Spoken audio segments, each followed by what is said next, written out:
வணக்கம். மாலை முரசு செய்திகளை விரிவாக பார்ப்பதற்கு முன்பாக முதல் தலைப்புச் செய்திகளை பார்க்கலாம். 10ஆம் வகுப்பு பொதுத் தேர்வின் போது ஒழுங்கின செயல்களில் ஈடுபடும் பள்ளிகளின் அங்கீகாரம் ரத்து செய்யப்படும். தேர்வு அறையில் ஆசிரியர்கள் செல்போன் வைத்திருந்தால் நடவடிக்கை எடுக்கப்படும் என்றும் பள்ளிக் கல்வித்துறை அமைச்சர் அன்பில் மகேஷ் எச்சரிக்கை.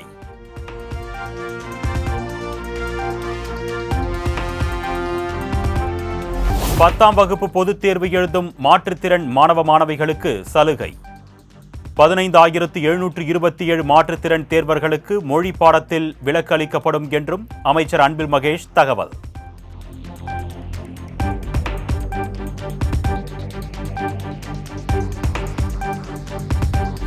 வெள்ளிக்கிழமை 10ஆம் வகுப்பு பொதுத் தேர்வு எழுதும் மாணவ மாணவிகளுக்கு தமிழக வெற்றிக் கழக தலைவர் விஜய் வாழ்த்து.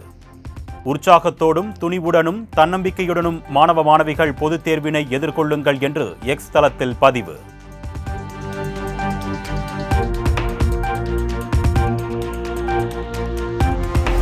தாம்பரம் முதல் ராமேஸ்வரம் இடையே ஏப்ரல் 6ஆம் தேதி முதல் புதிய ரயில். சிதம்பரம், திருவாரூர், திருத்துறைப்பூண்டி வழியாக செல்லும் ரயிலுக்கு மத்திய அமைச்சர் அஸ்வினி வைஷ்ணவ் ஒப்புதல் அளித்திருப்பதாக அண்ணாமலை பதிவு.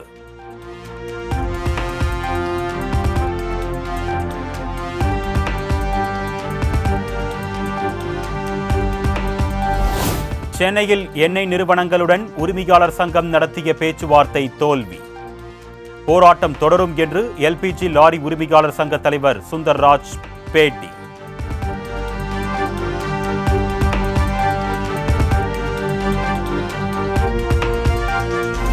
நூறு நாள் வேலை திட்டத்தால் பாதிக்கப்பட்டவர்களை வரும் 29ஆம் தேதி நடைபெறும் ஆர்ப்பாட்டத்தில் பங்கேற்க செய்ய வேண்டும். உழைப்பை மட்டும் உறிஞ்சிவிட்டு மத்திய பாஜக அரசு ஊதியத்தை தர மறுப்பதாகவும் முதலமைச்சர் மு.க. ஸ்டாலின் விமர்சனம்.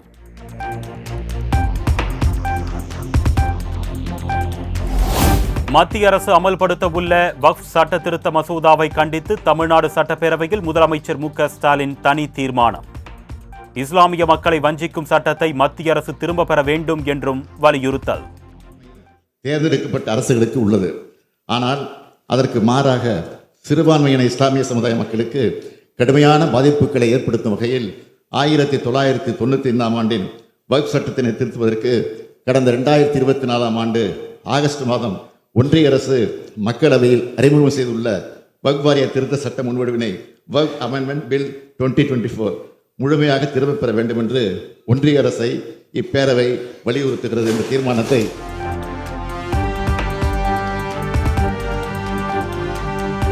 இஸ்லாமிய மக்களை வஞ்சிக்கும் சட்டத்திற்கு எதிரான நமது எதிர்ப்பை பதிவு செய்ய வேண்டியது அவசியம் என்று முதலமைச்சர் மு.க. ஸ்டாலின் பேச்சு.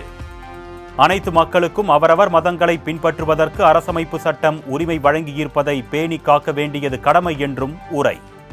ஒற்றுமையாக இந்திய திருநாட்டில் மத நல்லிணக்கத்துடன் அனைத்து மதங்களை சார்ந்த மக்களும் ஒற்றுமையாக வாழ்ந்து வருகின்றனர். அனைத்து மக்களுக்கும் அவரவர் மதங்களை பின்பற்றுவதற்கு அரசமைப்பு சட்டம் உரிமை வழங்கியிருக்கிறது. அதை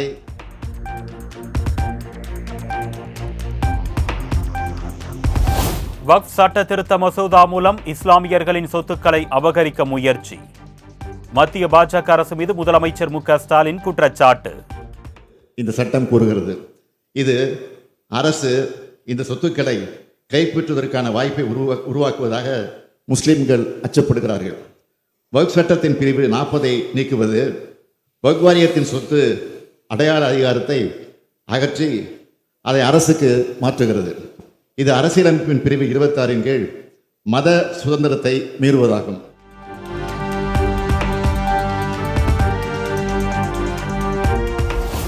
வக்ஃப் சட்டத்திற்கு எதிராக முதலமைச்சர் கொண்டு வந்த தனி தீர்மானத்திற்கு அதிமுக ஆதரவு. வக்ஃப் வாரிய அடிப்படையை தகர்க்கும் வகையில் சட்ட திருத்தம் உள்ளதாக எஸ்பி வேலுமணி குற்றச்சாட்டு. இன்று தமிழக சட்டப்பேரவையில் தாக்கல் செய்துள்ள மத்திய அரசு சிறுபான்மை மக்களின் உணர்வுகளை மதித்து நாடாளுமன்றத்தில் தாக்கல் செய்யப்பட்ட வக்ஃப் வாரிய சட்ட திருத்த மசோதாவை கைவிட வேண்டும் என வலியுறுத்தி மாண்புமிகு முதலமைச்சர் அவர்கள் கொண்டு வந்த தீர்மானத்தை அனைத்து இந்திய அண்ணா திராவிட முன்னேற்ற கழகம் சார்பில் ஆதரிக்கிறேன்.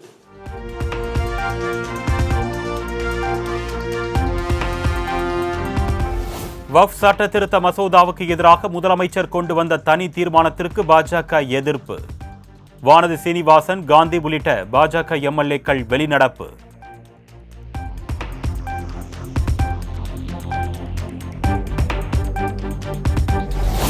இஸ்லாமியர்களின் சிறப்புகள் பாதுகாக்கப்பட வேண்டும் என்பதற்காக வக்ஃப் வாரிய சட்டத்திருத்த மசோதா கொண்டுவரப்பட்டுள்ளது. சட்டப்பேரவையில் இருந்து வெளிநடப்பு செய்த பிறகு பாஜக எம்எல்ஏ வானதி பேட்டி. கணக்குகளை போட்டுக் கொண்டிருக்கிறார்கள். ஒவ்வொரு நாளும் தமிழகத்தில் இருக்கக்கூடிய மக்களுடைய பிரச்சனைகளை பற்றி பேசுவதை தவிர்த்துவிட்டு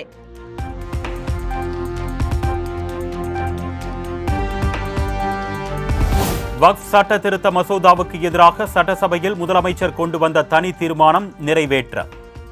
பாஜகவை தவிர்த்து மற்ற அனைத்து கட்சிகளும் ஆதரவளித்ததால் ஒருமனதாக நிறைவேறியது. விவாதமும் வாக்கு தீர்மானம் பேரவையின் முடிவுக்கு விடப்படுகிறது. ஏற்போர் ஆமன்க, மறுப்போர் இல்லை என்க. மறுப்போரே இல்லை என்று கருதுகிறேன். மறுப்போரே இல்லை. தீர்மானம் ஒருமனதாக நிறைவேறியது. 2025-26 ஆண்டுக்கான மானிய கோரிக்கையின் மீது விவாதமும் வாக்கெடுப்போம்.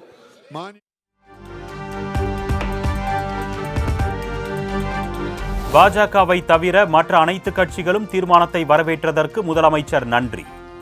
அடுத்த முறை டெல்லிக்கு செல்லும் பொழுது இந்த தீர்மானம் குறித்தும் பாஜக தலைவர்களிடம் எடப்பாடி பழனிசாமி பேச வேண்டும் என்றும் கோரிக்கை. வெளிநடப்பு செய்த இந்த வக்ஃப் வாரிய திருத்த சட்ட முன்வடிவை திரும்பப் பெற வலியுறுத்தி ஒரு தீர்மானத்தை கொண்டு வந்து இங்கு எல்லா கட்சியினுடைய சார்பில் அந்தந்த கட்சியினுடைய தலைவர்கள், உறுப்பினர்கள், பிஜேபி தவிர வெளிநடப்பு செய்திருக்கிறார்கள். இங்கே பிரதான எதிர்க்கட்சியும் மனதார வரவேற்றிருக்கிறார்கள். அதற்காக நான் முதலில் எல்லோருக்கும் நன்றியை தெரிவித்துக் கொள்கிறேன்.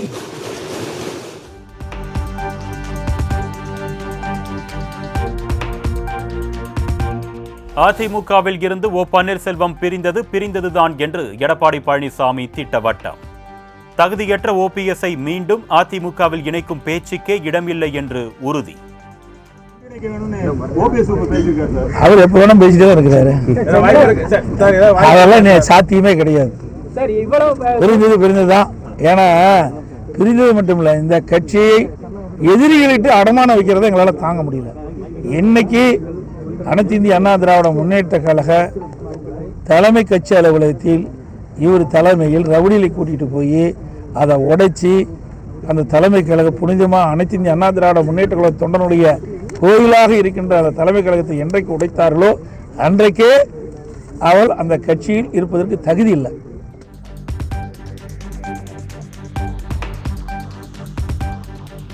அதிமுக பொதுச் செயலாளர் பதவியில் இருந்து எடப்பாடி பழனிசாமி விலகினால் அவருக்கு மரியாதை, இல்லையெனில் அவமரியாதையை சந்திப்பார் என்று ஓபிஎஸ் எச்சரிக்கை. நான் வெற்றி பெறுவேன் என்றுதான் எங்களை தலைமை கழகத்தில் பேசினாங்க. ஆளை வச்சு ஒரு தேர்தலையும் வெற்றி பெற முடியல. அவராகவே பொதுச் செயலாளர் விலகிக் கொள்வதுதான் அவருக்கு மரியாதையாக இருக்கும். இல்லை என்றால் அவர் அவமரியாதை சந்திப்பார்.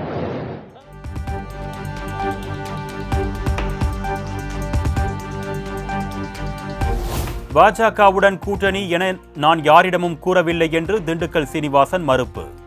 கூட்டணி குறித்து அதிமுக பொதுச் செயலாளர் எடப்பாடி பழனிசாமி முடிவு செய்வார் என்றும் திட்டவட்டம். வர சட்டமன்ற தேர்தலில் பாஜக அதிமுக கூட்டணி அமையுமா? தம்பி, இப்போ இதெல்லாம் பதில் எடப்பாடியார் சொல்லிட்டு இருக்கல, பொதுச் செயலாளர். அவ்வளோதான். No reply. இதில் நான் யாருக்கு பேட்டி கொடுக்கல. நீங்க மத்திய அமைச்சர் அமித்ஷா அவர்கள் ட்வீட் போட்டிருக்காரு.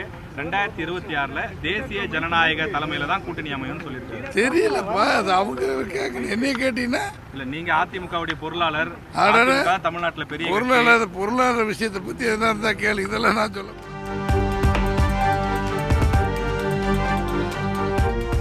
சாமானிய மக்கள் மும்மொழி கற்கக்கூடாது என்று திமுக அரசு வஞ்சிப்பதாக தமிழிசை சவுந்தரராஜன் காட்டம். சிபிஎஸ்இ பள்ளி நடத்தி வரும் முதலமைச்சர் மு.க.ஸ்டாலினின் மகள் தமிழ் விரோதியா என்றும் கேள்வி. சாமானிய மக்கள் இதை படிக்க கூடாது என்று தமிழக மக்களை வஞ்சிக்கிறார்கள். இந்த வஞ்சகத்தன்மையை நாங்கள் நேரடியாக மக்களுக்கு எடுத்து சொல்லுவோம்.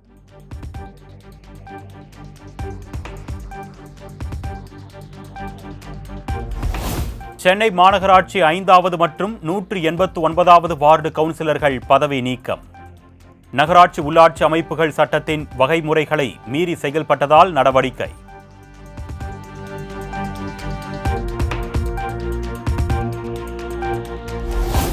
லண்டனில் சிம்போனி அரங்கேற்றிய இசைஞானி இளையராஜாவுக்கு தமிழ்நாடு அரசு சார்பில் ஜூன் 2ஆம் தேதி பாராட்டு விழா. சட்டப்பேரவையில் முதலமைச்சர் மு.க.ஸ்டாலின் அறிவிப்பு.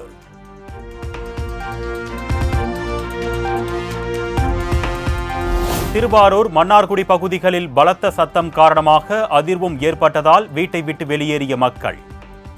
இந்திய விமானப்படை வீரர்கள் மேற்கொண்ட பயிற்சி காரணமாக சத்தம் எழுந்ததாக மாவட்ட ஆட்சியர் மோகனச்சந்திரன் விளக்கம்.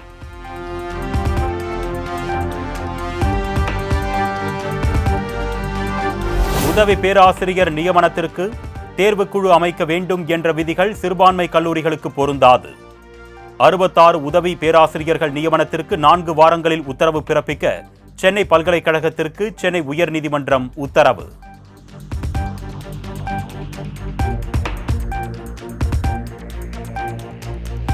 கோயில்களில் தமிழில் குடமுழுக்கு நடத்துவது குறித்து அரசாணை பிறப்பிக்க கோரி தொடரப்பட்ட வழக்கு. தமிழக அரசு பதிலளிக்க சென்னை உயர்நீதிமன்றம் உத்தரவு.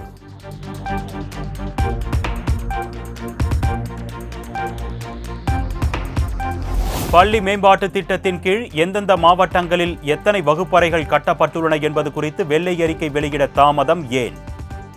தமிழக அரசுக்கு பாஜக மாநில தலைவர் அண்ணாமலை கேள்வி.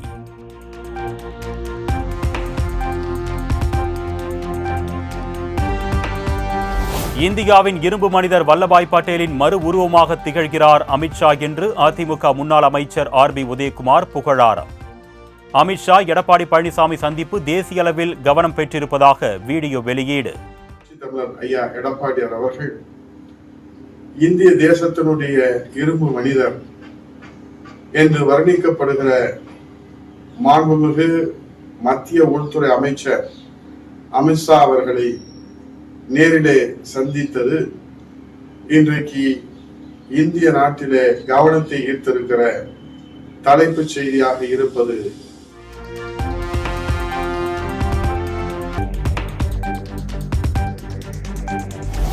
இலங்கை கடற்படையினரால் தமிழக மீனவர்கள் தொடர்ந்து கைது செய்யப்படுவதை தடுக்க நடவடிக்கை எடுக்க வேண்டும். சிறையில் உள்ள மீனவர்களை விடுவிக்க அழுத்தம் கொடுக்க வேண்டும் என்றும் வெளியுறவுத்துறை அமைச்சர் ஜெய்சங்கருக்கு முதலமைச்சர் மு க ஸ்டாலின் கடிதம்.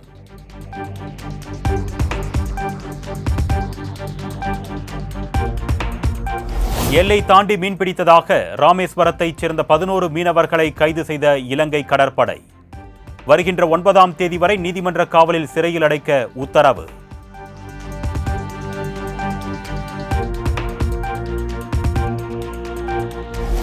பொது இடங்களில் உள்ள கொடிக்கம்பங்களை ஏப்ரல் 21ஆம் தேதிக்குள் அகற்ற வேண்டும். கொடிக்கம்பங்களை அகற்றவில்லை எனில் அவமதிப்பு வழக்கு தொடரலாம் என்றும் சென்னை உயர்நீதிமன்றம் உத்தரவு.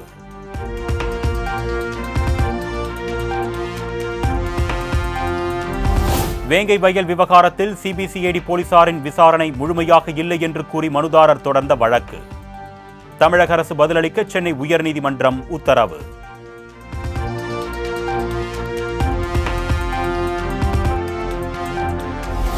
செயின் பறிப்பு கொள்ளையன் சல்மான் கிரானிக்கு ஏப்ரல் 9ஆம் தேதி வரை நீதிமன்ற காவல். ஆந்திராவில் சல்மான் கைது செய்யப்பட்ட நிலையில் சென்னை சைதாப்பேட்டை நீதிமன்றம் உத்தரவு.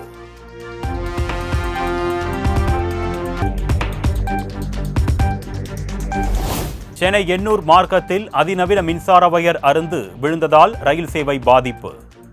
சுமார் அரை மணி நேரத்திற்கு மேலாக ரயில் நிறுத்தப்பட்டிருப்பதால் பயணிகள் அவதி.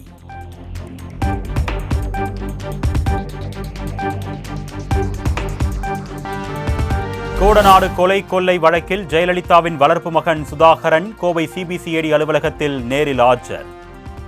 வழக்கு தொடர்பாக சுதாகரனிடம் அடுக்கடுக்கான கேள்விகளை எழுப்பிய சிபிசிஐடி போலீசார்.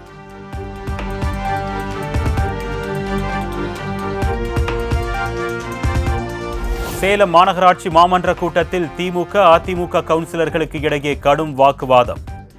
வார்டு பிரச்சினைகள் குறித்து அதிமுக கவுன்சிலர்களை பேசவிடாமல் திமுக கவுன்சிலர்கள் தடுப்பதாக குற்றச்சாட்டு.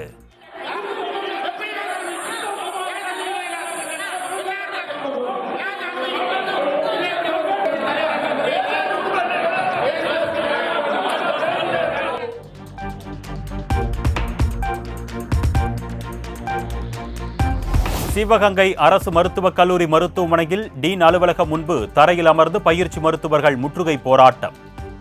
பெண் பயிற்சி மருத்துவர் தாக்கப்பட்ட விவகாரத்தில் மாணவர்களின் பாதுகாப்பை உறுதி செய்ய வலியுறுத்தல்.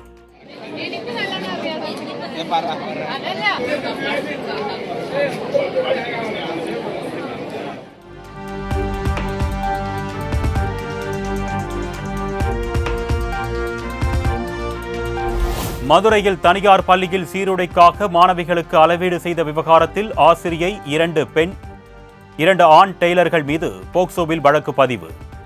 3 பேரையும் கைது செய்ய கோரி எஸ்எஃப்ஐ அமைப்பினர் நடத்திய போராட்டத்தில் போலீசாருடன் தள்ளுமுள்ளு.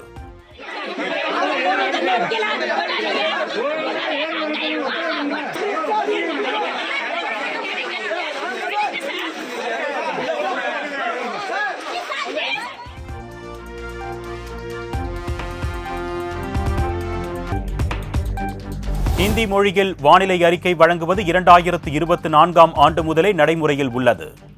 நேற்றோ இன்றோ சேர்க்கப்படவில்லை என்று ஹிந்தி மொழி இடம்பெற்றது குறித்து சென்னை வானிலை ஆய்வு மைய இயக்குநர் அமுதா விளக்கம்.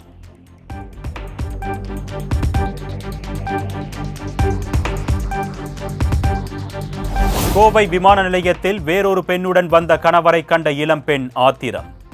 தன்னை திருமணம் செய்து கொண்டு வேறொரு பெண்ணுடன் ஹனிமூனா என்று திட்டி ஆவேசம்.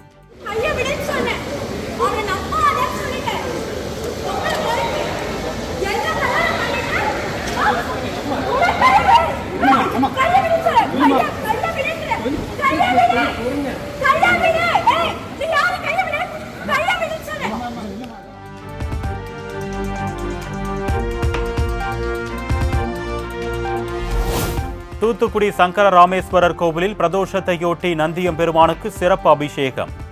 வாசனை திரவியங்களை கொண்டு நடைபெற்ற அபிஷேகத்தில் திரளான பக்தர்கள் பங்கேற்று சாமி தரிசனம்.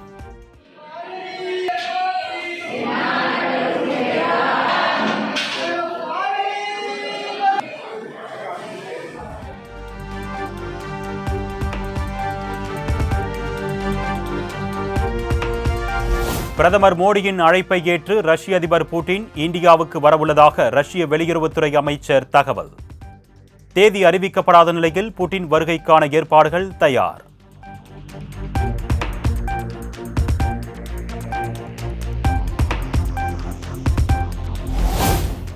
டெல்லி காங்கிரஸ் கட்சி தலைமை அலுவலகத்தில் முக்கிய ஆலோசனை. மல்லிகார்ஜுன கார்கே, ராகுல் காந்தி தலைமையில் நடைபெற்ற ஆலோசனையில் மாவட்ட அளவிலான பிரதிநிதிகள் பங்கேற்பு.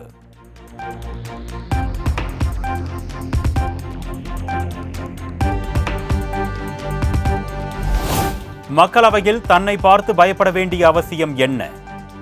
சபாநாயகர் ஓம் பிர்லா தனக்கு பேச வாய்ப்பு அளிக்காததை சுட்டிக்காட்டி மக்களவை எதிர்க்கட்சித் தலைவர் ராகுல் காந்தி விமர்சனம்.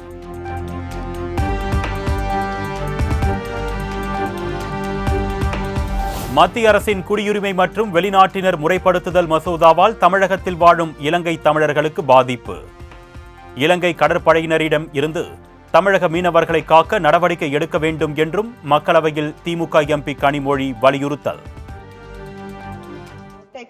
Our fishermen, Indian fishermen who are fishing in our seas, we are not able to protect them from arrest, assault.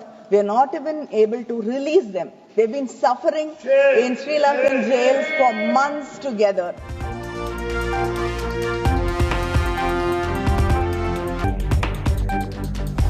தமிழக மீனவர் பிரச்சினைகளுக்கு 1974 மற்றும் 1976 மீன்பிடி எல்லை வரையறை தொடர்பாக எடுக்கப்பட்ட முடிவுகளே காரணம்.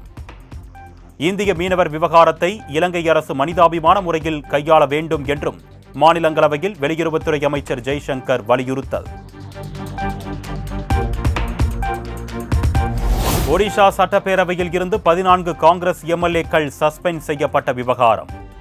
எதிர்ப்பு தெரிவித்து நடைபெற்ற ஆர்ப்பாட்டத்தின் போது போலீசார் நடத்திய தடியடியில் காங்கிரஸ் தொண்டர்கள் பலர் படுகாயம்.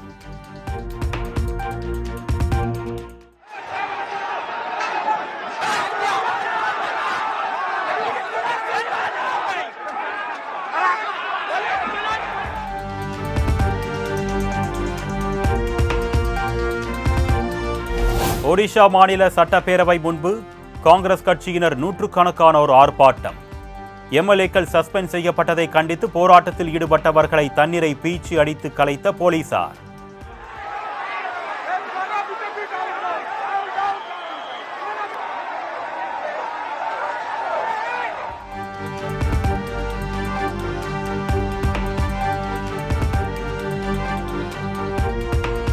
மத்திய அரசின் தொகுதி மறுவரையறைக்கு எதிராக தெலுங்கானா சட்டப்பேரவையில் தீர்மானம் நிறைவேற்றம். தமிழகத்தை தொடர்ந்து மக்கள் தொகை அடிப்படையில் தொகுதிகளை மறுவரையறை செய்யக்கூடாது என்று முதலமைச்சர் ரேவந்த் ரெட்டி வலியுறுத்தல்.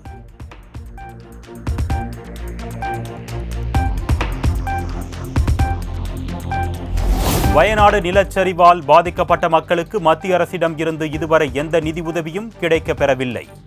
கேரள முதலமைச்சர் பினராயி விஜயன் தகவல்.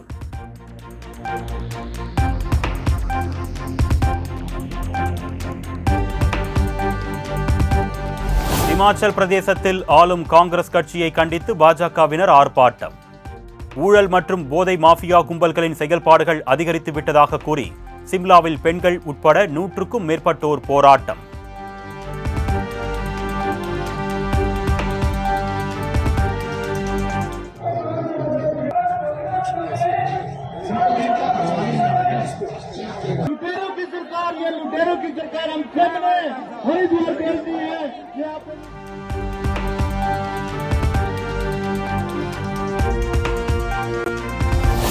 டெல்லி உயர்நீதிமன்ற நீதிபதி யஷ்வந்த் வர்மா வீட்டில் பல கோடி ரூபாய் பணம் பறிமுதல் செய்யப்பட்ட விவகாரம். அடுத்த கட்ட நடவடிக்கை குறித்து உச்சநீதிமன்ற தலைமை நீதிபதி சஞ்சீவ் கண்ணாவிடம் உயர்நீதிமன்ற பார் கவுன்சில் உறுப்பினர்கள் ஆலோசனை.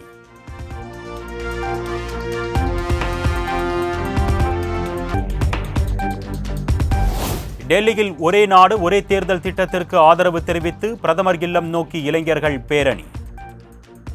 சம்விதான் ஆதரவு குழுவினரை போலீசார் தடுத்து நிறுத்தியதால் பரபரப்பு.